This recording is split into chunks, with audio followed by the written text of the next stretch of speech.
Hey guys, ఈరోజు మనం స్కిన్సాలిక్ అనే ఆయింట్మెంట్ గురించి అయితే చాలా వివరంగా తెలుసుకుందాం. నా పేరు సంతోష్, మీరు చూస్తున్నారు ఇది మన ఫార్మసీ.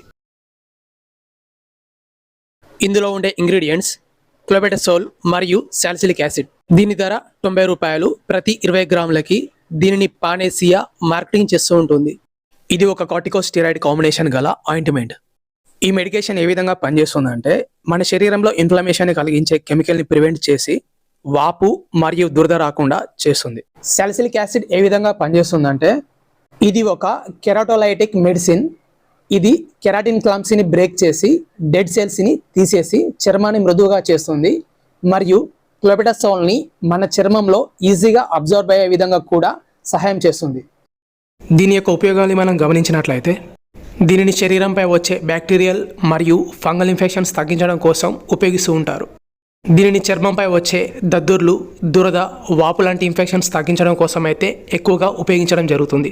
డాక్టర్ గారి సలహాతో మాత్రమే ఈ మెడికేషన్ అయితే ఫేస్కి అప్లై చేయవలసి ఉంటుంది. దీని యొక్క ఉపయోగాలు మనం గమనించినట్లయితే ఎగ్జిమా మరియు డెర్మటైటిస్, సోరియాసిస్ ట్రీట్మెంట్లో మరియు ఇచ్చింగ్ని కలిగించే ప్రోటోజోల్ ఇన్ఫెక్షన్ని తగ్గించడం కోసం అయితే ఈ మెడికేషన్ అయితే ఉపయోగిస్తుంటారు. ఎగ్జిమా అనే స్కిన్ కండిషన్ ఉన్నప్పుడు చర్మం పొలుసులుగా ఊడిపోతూ ఉంటుంది.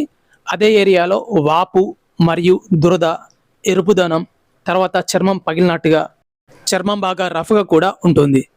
సోరియాసిస్ అనేది ఒక ఆటో ఇమ్యూన్ డిసార్డర్. ఈ కండిషన్లో చర్మం యొక్క రంగు మారుతుంది మరియు శరీరంపై ఉండే చర్మం పొలుసులుగా ఊడిపోతూ ఉంటుంది మరియు దురద కూడా ఎక్కువగా ఉంటుంది. ఈ కండిషన్ వచ్చేసి మోచేతులు, మోకాళ్ళు మరియు తలలో కూడా త్వరగా పాకే ఛాన్సెస్ ఎక్కువగా ఉన్నాయి. ఈ మెడిసిన్ వాడిన చాలా తక్కువ మందిలో మాత్రమే ఈ సైడ్ ఎఫెక్ట్స్ మనం గమనించవచ్చు.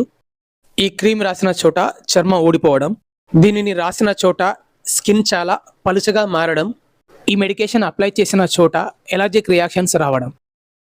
ప్రికాషన్స్ ఏంటని గమనించినట్లయితే ప్రెగ్నెంట్గా ఉన్న టైంలో ఈ మెడికేషన్ని అప్లై చేయకూడదు. ఈ ఆయింట్మెంట్ని ఎప్పుడు అప్లై చేయాలంటే దీనిని అప్లై చేసుకునే ముందు స్నానం చేసి టవల్తో చర్మాన్ని పొడిగా తుడుచుకోవాల్సి ఉంటుంది. ఆ తర్వాతనే ఈ ఆయింట్మెంట్ని అయితే అప్లై చేయవలసి ఉంటుంది. ఈ విధంగా రోజుకు 2 సార్లు అంటే ఉదయం, రాత్రి అప్లై చేయవలసి ఉంటుంది. ఈ విధంగా కొన్ని రోజుల వరకు లేదా కొన్ని వారాల వరకు కూడా డాక్టర్ గారి సలహాతో మనం అప్లై చేయవచ్చు. ఈ ఆయింట్మెంట్ని అప్లై చేసుకున్న తర్వాత చేతులను అయితే శుభ్రంగా కడుక్కోవాల్సి ఉంటుంది.